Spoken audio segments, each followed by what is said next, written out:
Kisah dokter cantik yang angkuh menantang pria miskin. Kalau kau bisa sembuhkan ibuku, aku akan jadi istrimu. Siapakah pria sederhana itu? Dan bagaimana keajaiban datang dari doa tulusnya? Tulis solawat dan asal kota kalian di komentar. Jangan lupa subscribe. Semoga Allah limpahkan rezeki dan kebahagiaan untuk kalian semua. Amin. Langit sore itu berwarna jingga, seolah ikut menyaksikan kesibukan di rumah sakit besar milik keluarga Dr. Nadia Rahma. Di balik jas putihnya yang rapi dan langkah anggunnya yang tegas, tersembunyi sosok wanita muda yang dikenal sangat cerdas, sekaligus sangat sombong. Nadia bukan sekadar dokter. Ia lulusan terbaik universitas kedokteran ternama, ahli dalam bidang penyakit dalam, dan sering muncul di seminar-seminar besar. Setiap kata yang keluar dari bibirnya terdengar tegas dan pasti. Ia percaya hanya pada sains, logika, dan kemampuan manusia. Suatu sore, seorang pasien datang sambil membawa air doa dari kampungnya. Nadia hanya tertawa sinis. Air seperti ini tidak akan menyembuhkan siapapun. Jangan buang waktu dengan hal tak masuk akal, katanya dengan nada datar, membuat pasien itu menunduk malu.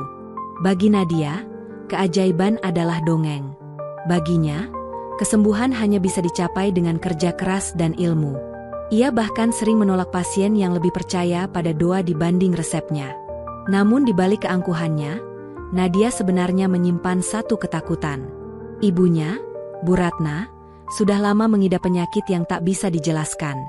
Tubuhnya perlahan melemah, dan setiap malam, suara batuknya menggema di rumah besar yang kini terasa kosong.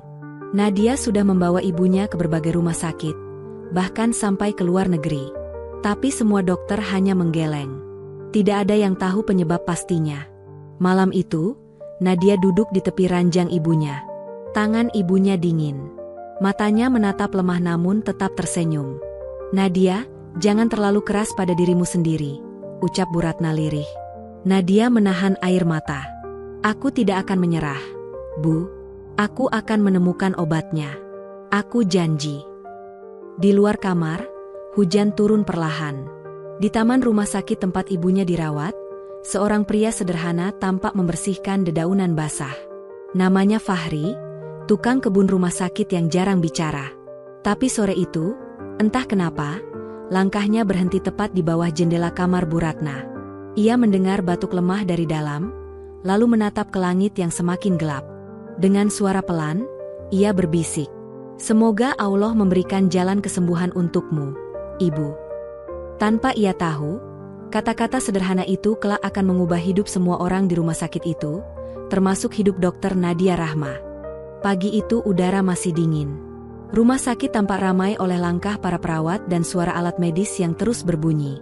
Di tengah kesibukan itu, Nadia berjalan cepat menuju ruang rawat ibunya dengan wajah tegang. "Bagaimana kondisi Mama?" tanyanya pada perawat jaga. "Masih sama, Dok. Tekanan darahnya turun lagi sejak subuh," jawab perawat itu dengan nada khawatir. Nadia menghela napas panjang. Matanya menatap layar monitor di samping tempat tidur. Semua angka tampak menurun. Ia menatap ibunya yang kini lemah, lalu menggenggam tangannya erat. "Kenapa justru makin parah? Aku sudah lakukan segalanya," bisiknya pelan, tapi nada putus asa mulai terdengar di suaranya.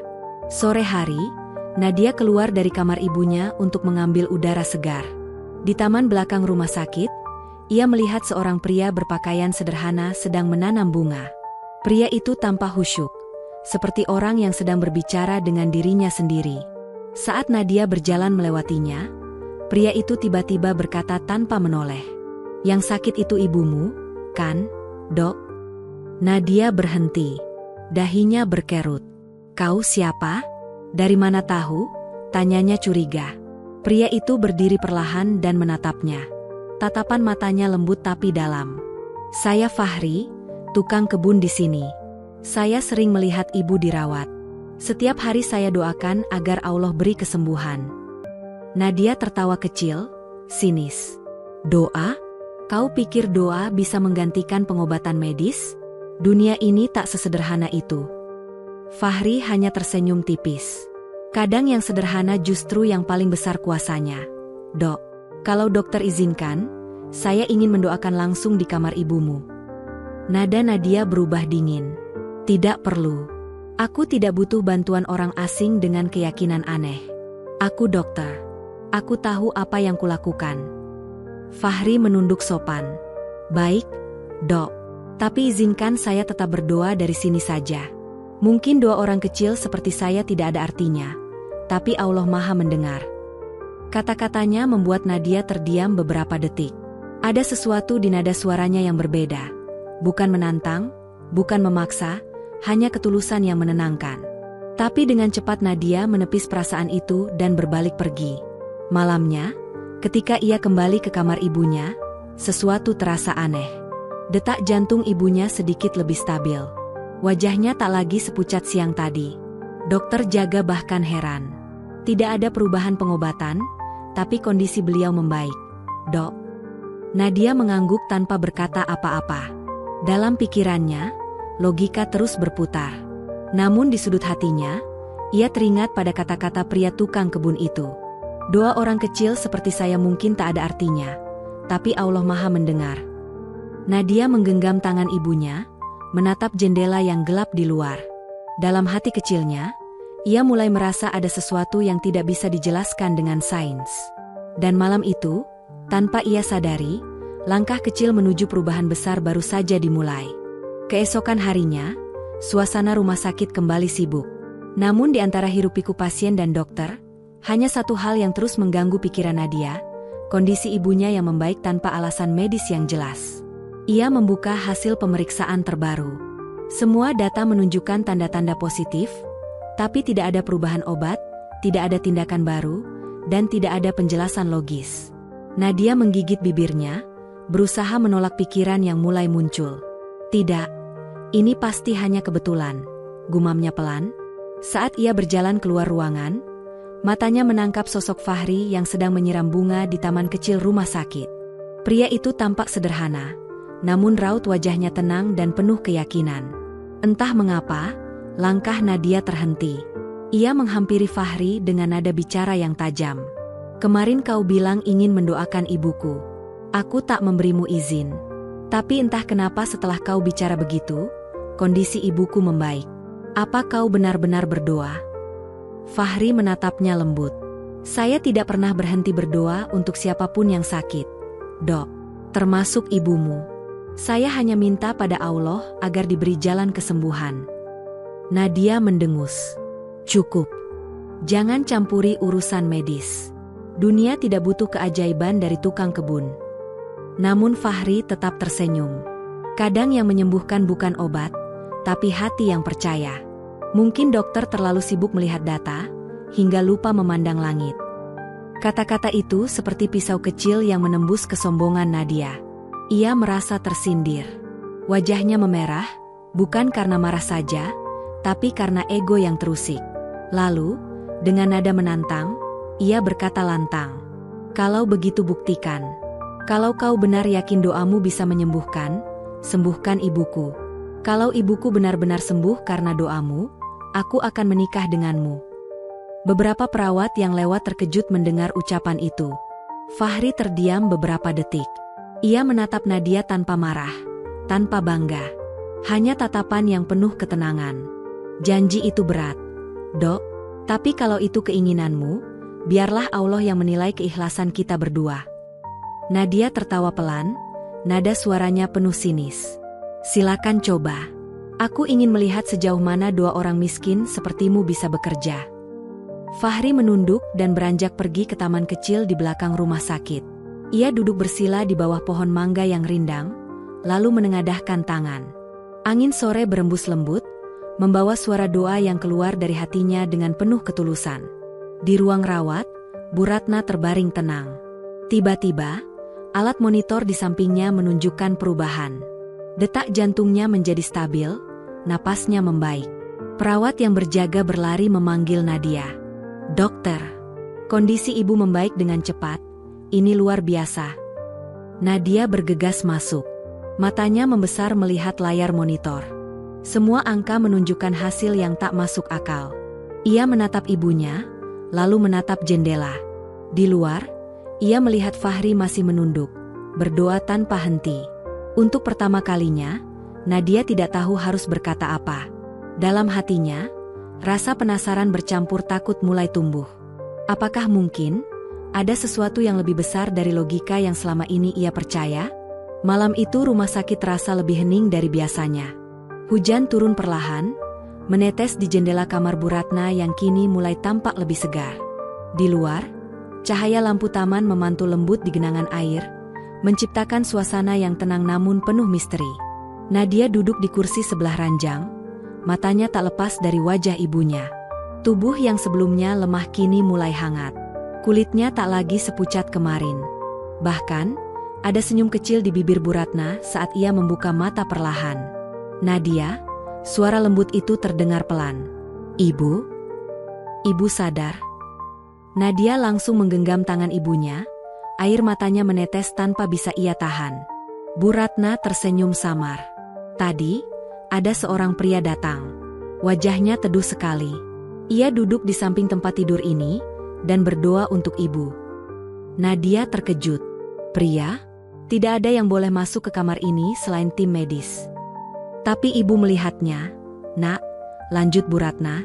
Dia tidak bicara banyak, hanya memejamkan mata dan berdoa. Setelah itu, tubuh ibu rasanya hangat, dan batuk ibu tiba-tiba berhenti. Kata-kata itu membuat bulu kuduk Nadia merinding. Dalam pikirannya, hanya ada satu nama, Fahri. Namun logikanya segera menolak. Ia menggeleng keras. "Tidak mungkin. Itu hanya halusinasi, Bu. Efek dari obat penenang, mungkin." Bu Ratna hanya tersenyum, tidak membantah. Kalaupun itu hanya mimpi, mungkin itu mimpi yang dikirim Allah untuk menenangkan hatiku. Setelah memastikan ibunya tertidur lagi, Nadia keluar dari kamar dengan langkah cepat. Hujan masih turun saat ia berlari menuju taman belakang. Dan benar, di sana, Fahri masih berada di bawah pohon mangga, bersila di atas tanah yang basah, dengan kedua tangan terangkat ke langit. Air hujan membasahi tubuhnya, tapi ia tidak bergeming. Wajahnya tenang, matanya tertutup, bibirnya bergerak perlahan mengucap doa yang hanya Allah yang tahu isinya. Nadia berdiri terpaku beberapa meter di belakangnya. Untuk pertama kalinya dalam hidupnya, ia menyaksikan seseorang berdoa dengan begitu khusyuk. Bukan karena ritual, bukan karena ingin dipuji, tapi karena keyakinan yang lahir dari hati yang bersih. Entah mengapa, dada Nadia terasa sesak. Ada sesuatu yang bergetar di dalam dirinya, sesuatu yang selama ini ia kunci rapat.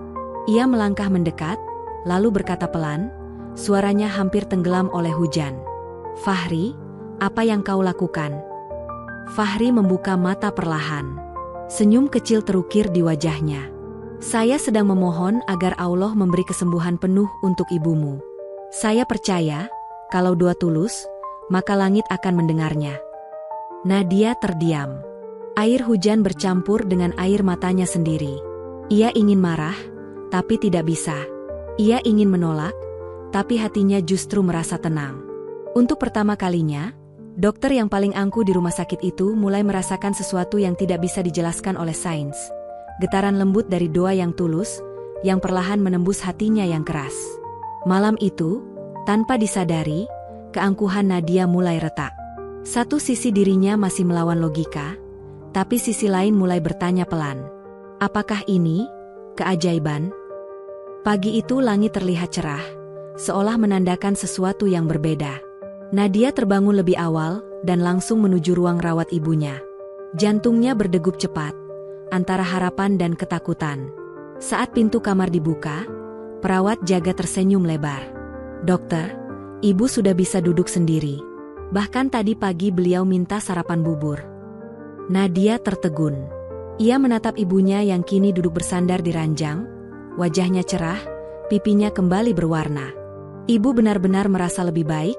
tanyanya hampir tak percaya. Bu Ratna mengangguk. "Iya, Nak." Tubuh ibu rasanya ringan. Tidak sesak lagi, tidak nyeri lagi. Allah memang maha baik.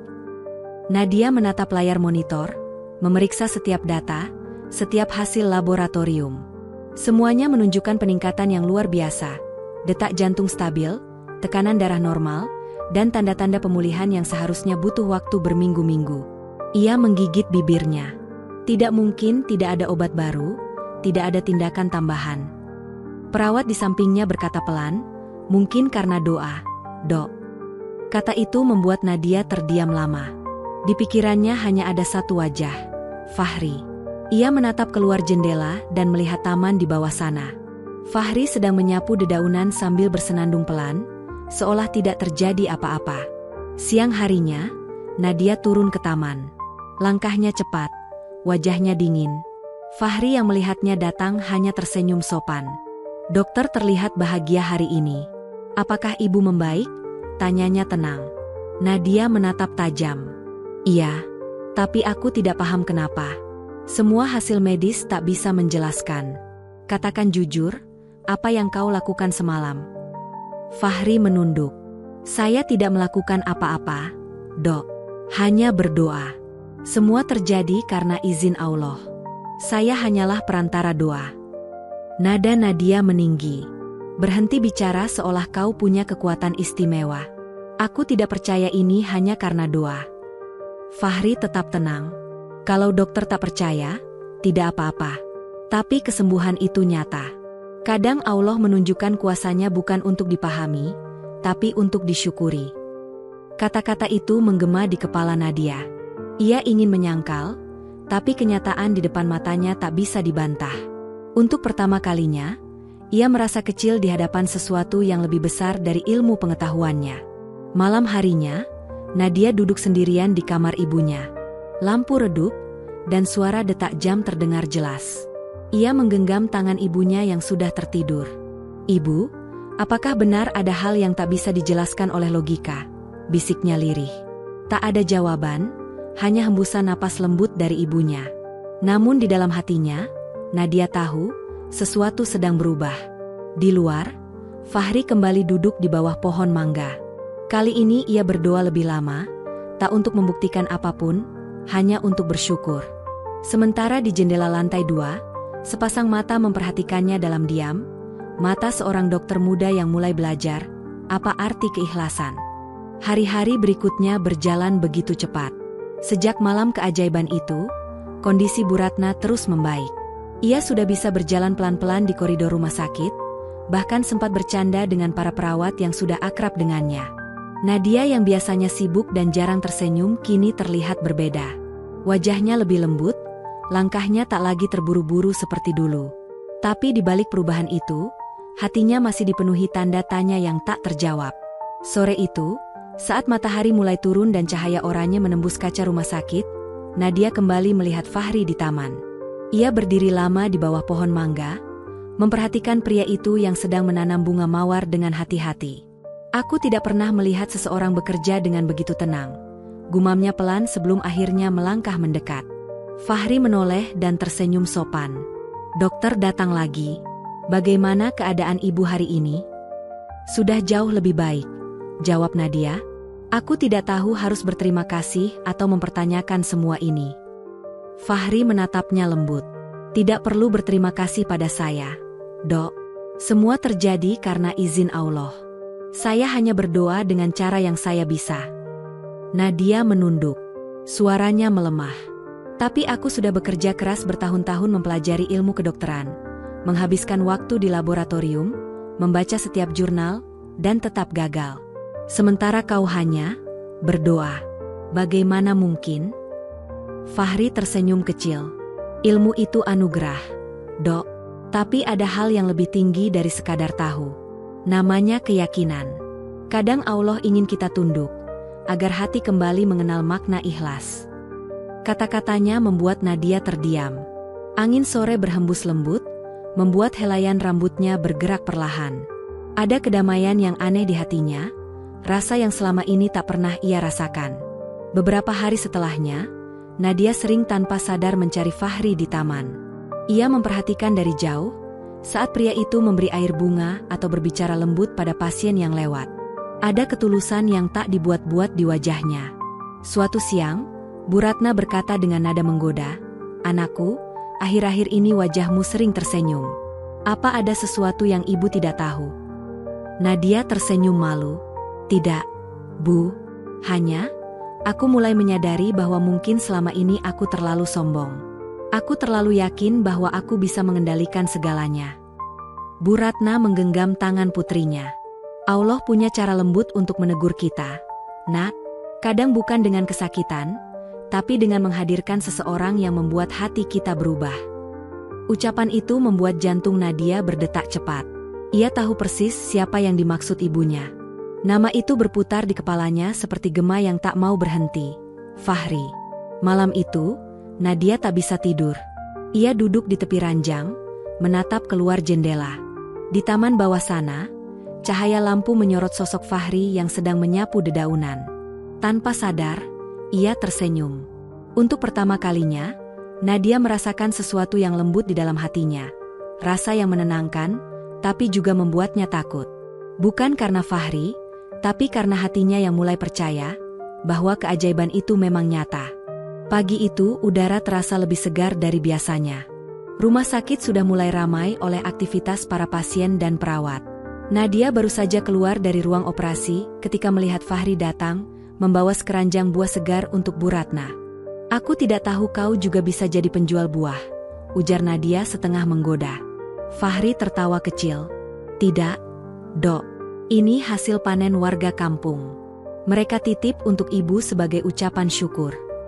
Bu Ratna yang sudah duduk di kursi roda tersenyum hangat. Fahri, kau anak baik. Terima kasih. Nak, kalau bukan karena doa dan usahamu, mungkin ibu tidak akan duduk di sini lagi. Fahri menunduk sopan. Jangan bilang begitu, Bu. Saya hanya perantara. Semua karena kehendak Allah. Nadia memperhatikan percakapan itu dengan mata yang mulai lembut. Ada sesuatu dalam cara Fahri berbicara, ketulusan yang sederhana, tapi dalam. Namun di saat yang sama, ada rasa takut yang pelan-pelan tumbuh. Ia takut pada janji yang dulu ia ucapkan dengan sombong, jika kau bisa menyembuhkan ibuku, aku akan jadi istrimu. Malamnya, Nadia duduk di ruang kerja.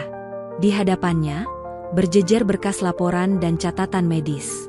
Tapi pikirannya melayang pada satu hal, Fahri. Ia ingat kata-katanya sendiri, nada angku di hari itu, dan betapa cepat keadaan berubah. Tiba-tiba pintu diketuk. Fahri muncul di ambang pintu, membawa termos air hangat. Saya dengar dokter belum makan dari pagi. Ini teh hangat, biar sedikit tenang, ucapnya. Nadia terdiam, lalu menerima gelas itu dengan tangan gemetar. Terima kasih, bisiknya pelan. Hening beberapa detik, lalu ia memberanikan diri bertanya, Fahri, apa kau benar-benar mengharapkan janji itu? Fahri menatapnya lembut, namun matanya menyeratkan kedalaman yang sulit dijelaskan. Saya tidak menagih janji, Dok. Karena bagi saya, cinta bukan soal menang taruhan. Saya hanya ingin melihat orang yang saya doakan bahagia. Kata-kata itu menembus hati Nadia. Ia memalingkan wajah, takut Fahri melihat matanya yang mulai basah. Aku tidak tahu kenapa hatiku terasa berat, katanya lirih. Aku malu pada diriku sendiri. Fahri tersenyum kecil. Kadang Allah menundukkan hati kita bukan untuk mempermalukan, tapi untuk menyembuhkan. Mungkin itu yang sedang terjadi pada dokter. Setelah Fahri pergi, Nadia menatap gelas teh hangat di tangannya. Uapnya menari pelan di udara, seolah membawa pesan yang tak terucap. Di lubuk hatinya, ia mulai sadar. Mungkin janji itu bukan sekadar ucapan emosi, tapi takdir yang sedang menuntunnya pada sesuatu yang lebih besar dari logika. Dan untuk pertama kalinya, ia tidak ingin menentangnya. Hari berganti minggu. Kondisi Bu Ratna sudah hampir pulih sepenuhnya. Ia bahkan mulai bisa berjalan sendiri tanpa bantuan tongkat. Namun, di balik kebahagiaan itu, sebuah kabar datang yang perlahan mengguncang ketenangan hati Nadia. Siang itu, saat ia duduk di taman rumah sakit, salah satu perawat datang tergesa. Dokter Nadia, maaf mengganggu. Ada seseorang mencari Anda di lobi. Katanya, tunangan lama Anda. Nadia tertegun. Nama itu seketika muncul di kepalanya, Arman. Lelaki yang dulu pernah meninggalkannya demi jabatan dan keluarga kaya.